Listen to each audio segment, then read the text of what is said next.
दुधाभिषेक घेतलेला आहे. त्या दुधाभिषेक घालण्याचं कारण असं आहे की मागील 4-5 दिवसापूर्वी बीड या ठिकाणी समाजकंटकांनी संतोष देशमुख यांच्या हत्या करून मारण्यात आलं. त्या संदर्भात आपले योद्धे काम करत आहेत, त्यांना कसं खाली घालता येईल, कसं त्यांचं त्या पद्धतीनं चुकीच्या पद्धतीनं जे लोक आहेत ते दाखवण्याचा प्रयत्न काही इतर समाजातल्या काही कंटकांनी केलेला आहे.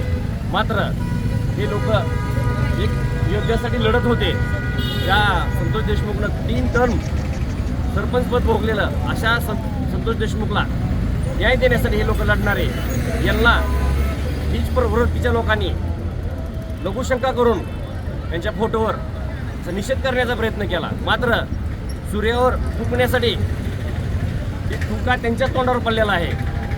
धाराशिवच्या वतीने आम्ही आज या सर्व संघर्ष योद्ध्यांचं दुधाभिषेक घालून त्यांना पवित्र आहेत हे आणखी सिद्ध झालेलं आहे. त्यासाठी आज धाराशिवच्या वतीनं या ठिकाणी दुधाभिषेक घालण्यात आले.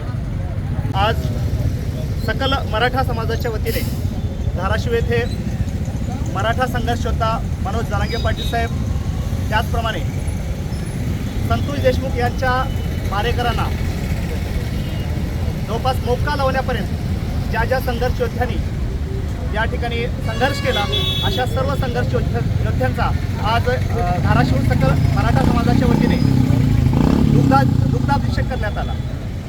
जवळपास संतोष देशमुख यांच्या मारेकऱ्यांना 35 दिवस उलटून गेल्यानंतरही ज्यावेळेस या ठिकाणी प्रशासन जवळपास यशस्वी होत नव्हतं, ते यशस्वी करण्यासाठी संघर्ष योद्धा मनोज जरांगे पाटील साहेब, त्याचप्रमाणे त्यांना सहकार्य करणारे धस अण्णा असतील, योगेश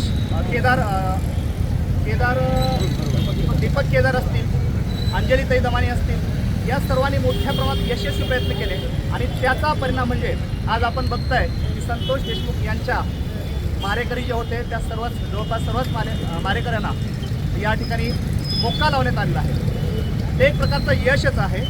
याही परिस्थितीत सरळ कायद्याने हा न्याय देत असताना, कायद्यानं शिक्षा झाली असताना काही समाजकंटकांनी मोजक्या वाल्मिकाराच्या काही गुंड लोकांनी मनोज जरांगे पाटील साहेब आणि त्यांच्या इतर सहकाऱ्यांना जवळपास अन्यायी पद्धतीनं त्यांच्या फोटोची विटंबना केल्याच्या निषेधार्थ आज सकल समाज धाराशिवच्या वतीने या ठिकाणी त्यांना दुग्ध अभिषेक करण्यात आलेला आहे.